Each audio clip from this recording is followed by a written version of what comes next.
les decía que quería tratar un poquito el tema de la varianza de una suma o diferencia de variables. ¿Por qué lo quiero tratar el tema? Bueno, porque es una propiedad que en realidad tiene bastante importancia en el desarrollo de los temas de estadística. Incluso en la parte de variable aleatoria y demás temas que vamos a ver más adelante, realmente es una propiedad que es importante. Entonces, acá tienen un ejemplo, una ejercitación rápida. Se cuenta con información sobre desempleo y tasa de desempleo de 11 distritos de Estados Unidos. Los valores del seguro de desempleo son promedio mensual en miles de dólares. Aquí tenemos valores, acá tenemos tasa de desempleo. Bien, nosotros vamos a tomar estas dos variables que aunque tienen unidades de medición distintas, que la verdad que la hice el ejercicio con la intención de después utilizarlo para hacer un análisis comparativo de las dos variables, en el análisis individual y con el coeficiente de variación, etcétera, etcétera, vamos lo mismo a plantear la varianza de la suma de las dos variables.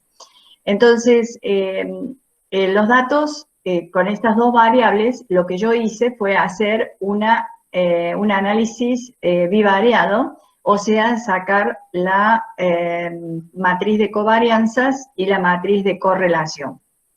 En la matriz de covarianzas observamos la varianza de la variable seguro de desempleo, que la voy a llamar X, y la varianza de la tasa de desempleo, que es 0,43. Entonces la varianza del seguro de desempleo 377,14 y la varianza de la tasa de desempleo 0,43. Lo que tenemos en la diagonal secundaria, recuerden ustedes, es la covarianza. Observamos entonces en esto, observamos que hay una covarianza distinta de 0, en principio, y positiva. En la matriz de correlación, tenemos en la diagonal principal la correlación de la variable consigo misma, que es 1, y en la diagonal secundaria la correlación entre las dos variables, que sería el coeficiente de correlación de Pearson, que asume el valor 0,81 para este caso, indicando una intensidad fuerte de asociación lineal entre las variables, o sea, una alta correlación. Bien, le ponemos algunas consignas. Una consigna dice: analice e interprete la covarianza en el contexto del tema. Analice el coeficiente de correlación lineal. Indique el nombre del gráfico que debe confeccionar para observar el comportamiento de ambas variables. Analice el comportamiento individual de cada variable. Acá en el análisis, el comportamiento individual de cada variable tienen para entretenerse haciendo todo el análisis de la descriptiva, desde las medidas de posición, dispersión, forma, diagrama de caja y brazos, gráficos, histogramas, tablas, o sea, pueden hacer varias cuestiones. Calcule la varianza de una suma de ambas variables. La varianza de la suma de ambas variables. Entonces nos vamos allí y decimos, calcule la varianza de la suma de ambas variables. Les voy a aumentar esto para que lo vean mejor. La varianza de la suma de ambas variables. La varianza de una suma o diferencia, este es el enunciado de la propiedad. La varianza de una suma o diferencia de variables es siempre igual a la suma de las varianzas más menos 2 veces la covarianza. Entonces, si yo planteo la suma o diferencia de dos variables, va a ser la varianza de una más la varianza de la otra, más menos 2 veces la covarianza. Si consideramos la suma solamente, va a ser la varianza de x más y, varianza de x más varianza de y, más 2 veces la covarianza. Si consideraríamos la resta, la varianza de x menos y va a ser varianza de x más varianza de y, menos 2 veces la covarianza. Entonces planteamos lo que nos pide acá, la varianza de una suma. Entonces decimos, la varianza de x más menos y va a ser esto, y si nosotros consideramos la suma solamente, va a ser la varianza de x, que es 377,14, más la varianza de y, 0,43, más 2 veces 2 por la covarianza de x y nos da un valor 398,33. Bueno, aquí el problema que esto sería unidades al cuadrado, porque es una varianza, pero lo que pasa es que como las dos variables tienen unidades distintas, me voy a abstener de ponerle una simbología. Porque tendría que haber usado dos variables que tengan la misma unidad de medición. Pero pasemos por alto ese pequeño detalle, se los aclaro que tengo ese error en el ejercicio, pero independientemente esto es una varianza, por lo tanto se expresa en unidades al cuadrado. Bien, yendo acá, la demostración, ustedes tienen que se expresa, se comienza con el planteo de la varianza de la suma. Entonces, si yo planteo la varianza de una suma de variables, voy a desarrollar la varianza, la fórmula de varianza. La fórmula de varianza es la suma de los desvíos al cuadrado. Entonces planteo la variable que es x más y menos la media de x más la media de y, todo elevado al cuadrado. ¿Estamos? O sea, estoy planteando la fórmula de cálculo de la varianza. La varianza es igual a la suma del cuadrado de las diferencias entre los valores de la variable y su media, dividido la cantidad de observaciones. Entonces, la suma de la diferencia entre los valores de la variable, que es x más y, menos la media de x más media de y, nos va a dar el cuadrado de esa diferencia, es lo que planteamos en el numerador. Bueno, ese numerador, donde aparece la suma del cuadrado de las diferencias, se reordena.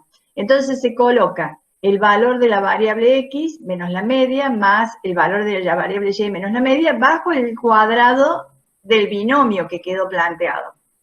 Entonces, en ese cuadrado del binomio se desarrolla el cuadrado del binomio. Recuerden, el cuadrado del binomio es igual al cuadrado del primer elemento más el cuadrado del segundo,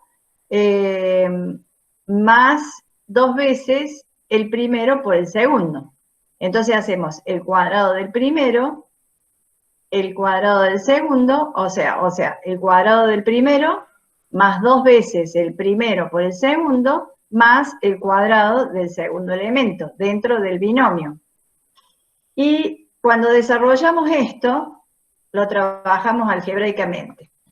Aquí distribuimos el denominador, que es n. Entonces, cuando hacemos la sumatoria de x sub i, introducimos sumatorio también dentro del paréntesis, ya no tenemos más la suma del cuadrado de, sino ya hemos desarrollado el cuadrado del binomio. Por lo tanto, puedo introducir el sumatorio dentro de esta expresión y trabajar con el denominador haciendo las distribuciones correspondientes. Entonces, al introducir el sumatorio, me queda el sumatorio de x sub i menos la media al cuadrado sobre n, que es la varianza de x. El sumatorio de y sub i menos la media de y elevado al cuadrado sobre n, que es la varianza de y. Y acá nos queda 2 veces la suma de x menos la media por y menos la media, que es el numerador de la covarianza, dividido en esto es la covarianza. Por lo tanto, llegamos a la expresión de que la varianza de x más y es la varianza de x más la varianza de y, más 2 veces la covarianza de x y. ¿Qué pasa si restamos? Bueno, si restamos en el desarrollo del cuadrado del binomio, nos va a quedar el cuadrado del primero más, el cuadrado del primero más el cuadrado del segundo menos 2 veces el primero por el segundo. Esa es la expresión del cuadrado del binomio cuando se plantea la diferencia. Entonces, al plantear esa diferencia, nos va a quedar menos 2 veces la covarianza. En conclusión, la varianza de una suma de variables es igual a siempre igual a la suma de las varianzas más 2 veces la covarianza. La diferencia es, la varianza de una diferencia va a ser igual a la suma de las varianzas menos 2 veces la covarianza. O sea que ya sea que yo sume o reste las variables, la varianza de la suma o diferencia es siempre igual a la suma de las varianzas y la suma o resta es de la covarianza. ¿Qué ocurre cuando? Acá hay una pregunta que tengo, fíjense. ¿Qué ocurriría en la varianza de la suma o diferencia de ambas variables si fueran independientes? ¿Qué significa que las variables sean independientes? En términos de covarianza, implica que la covarianza sea 0. Entonces, si la covarianza fuere 0, la varianza de una suma o diferencia de variables es siempre igual a la suma de las varianzas. Entonces, vuelvo a repetir, si las variables son independientes, la covarianza es 0. Por lo tanto, la varianza de una suma o diferencia de variables es siempre igual a la suma de las varianzas. Entonces, la respuesta a esto sería que en el punto G, ¿qué ocurriría en la varianza de la suma o diferencia de ambas variables si fueran independientes? Si fueran independientes, la covarianza es nula y por lo tanto la varianza de la suma o diferencia de ambas variables va a ser igual a la suma de las varianzas. Bien, Esto se los quería remarcar porque no lo habíamos visto en detalle y en definitiva es un punto que es importante porque cuando las variables son independientes, esta varianza de suma va a ser igual a la suma de las varianzas y eso lo aplicamos muchísimo hasta en estadística 2. Bien.